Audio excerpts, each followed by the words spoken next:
സാഹിത്യകാരനായ professor പി.എൻ. Unnikrishnan പോറ്റിയുടെ ശതാഭിഷേകം സംഘടിപ്പിച്ചു. ആട്ടക്കഥാ സമാഹാരത്തിന്റെ പ്രകാശനവും നടത്തി. സാഹിത്യകാരൻ പ്രൊഫസർ പി.എൻ. ഉണ്ണികൃഷ്ണൻ പോറ്റിയുടെ ശതാഭിഷേക ചടങ്ങുകളാണ് സംഘടിപ്പിച്ചത്.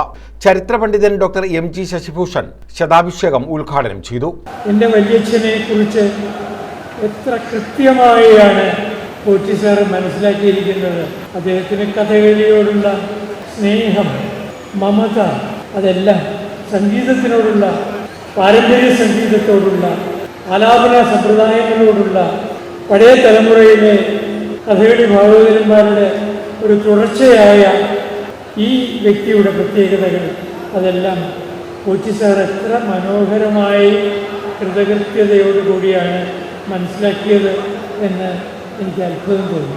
മിസോറാം മുൻ ഗവർണർ കുമ്മനം രാജശേഖരൻ മുഖ്യാതിഥിയായിരുന്നു. പി.എൻ. ഉണ്ണികൃഷ്ണൻ പോറ്റിയുടെ 7 ആട്ടക്കഥകളുടെ സമാഹാരമായ സപ്തദളങ്ങൾ ടി.കെ. ശ്രീകുമാറിന് നൽകി നിർവഹിച്ചു.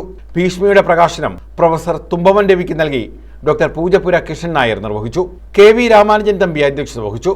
ഡോക്ടർ മുഞ്ഞിനാട് പത്മകുമാർ, പഞ്ചായത്ത് അംഗം എസ്. ദിലീപ് കുമാർ, സുനിൽ വല്യത്ത്, കെ.പി. അജിതകുമാർ തുടങ്ങിയവർ പങ്കെടുത്തു. News bureau, Sasthamkotta.